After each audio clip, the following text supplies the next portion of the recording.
Hello, everyone. Welcome to more Political Excess. Today, let's look at my updated 2022 Senate election prediction for the month of September. I did not make many changes from the previous month. Most of the candidates are known, but it'll be a couple more weeks before the campaigns really start heating up in the middle of September and a lot more polls come out. So you might disagree on a couple of these. That's okay, but let's jump right into this. And let's go west coast to east. First, let's start in Alaska. That is safe Republican. It might be Lisa Murkowski and Kelly Tshibaka in the top two at the end. It seems like it would be Murkowski, and it also seems like the Democrats are basically out of this race. In Hawaii, very safe for the Democrats. Washington, I'm keeping that at safe for the Democrats. I don't see Patty Murray really getting under 10 points. Maybe it happens. I'm saying it's over 10 points. Oregon, safe for Ron Wyden. California, safe for the Democrats. Nevada, I have that at a tilt and a flip for the Republicans. I think it's going to be very close, but I'm going to say Adam Laxalt defeats Catherine Cortez Masto by under 1 point. Idaho and Utah, safe for the Republicans. Those will be over 10 points. Arizona, for now, I'm going to leave that at a lean for Mark Kelly and the Democrats. I think it's going to be an interesting race to watch. I'm not sure how well Blake Masters will do in the end, so we'll leave it with Kelly for now. Colorado, likely for Michael Bennet. I think that'll be between 5 and 10 points. North Dakota, South Dakota, Kansas, Oklahoma, and the Oklahoma special, safe, over 10 points for the Republicans. Iowa, safe for Chuck Grassley and the Republicans. Missouri, that should stay safe for the Republicans, now that we know it will be Attorney General Eric Schmidt going up against Trudy Busch Valentine. Arkansas and Louisiana, safe, easily over 10 points for the Republicans. Up in Wisconsin, I have that at lean for Ron Johnson. Polls have not been favorable for Johnson as of yet.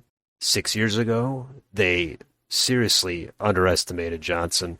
There's still a couple months to go. I think Johnson, he could lose, but I think in the end he should win that by at least 1 to 2 points.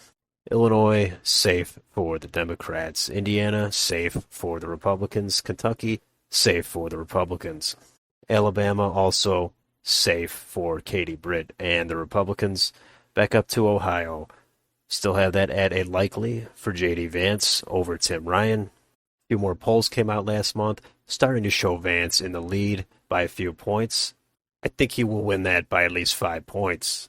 Let's go back up to the East Coast here. New Hampshire. Still waiting on their primary. It'll probably be Don Bolduc for the Republicans. We'll have to wait for some new polls to come out, but for now, I'm going to have that at lean for the Democrats.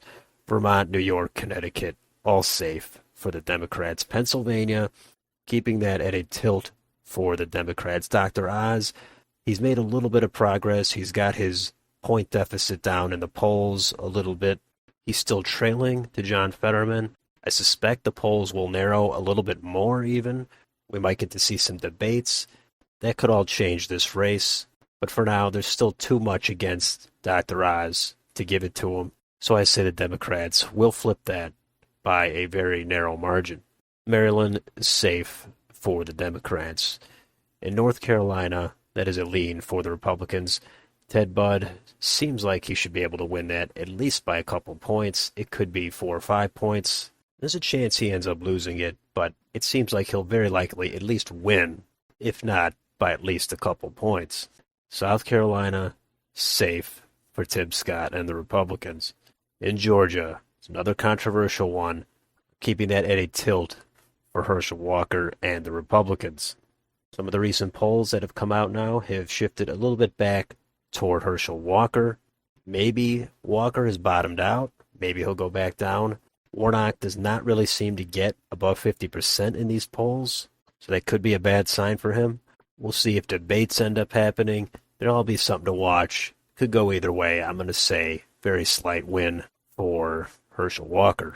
And finally, in Florida, that is a likely for Marco Rubio. I changed that from a safe down to a likely, just because I think safe was a little bit too much of a reach in a state like Florida, even though it is Rubio. He's well known. He's won some races before. Val Demings appears to be running a reasonable campaign, but it's hard to picture Rubio losing. It could even get under 5, but as of now, I'm still going to say Rubio holds on. It wins by at least 5 points. So that is my map, and that would result in 51 Republican senators to 49 Democrats. Let me know what you think of this map. Do you agree with most of these? Do you disagree with some of these? Let me know in the comments down below. And if you enjoy this channel, please like, share, and subscribe. Thanks for watching, and I'll see you on the next video.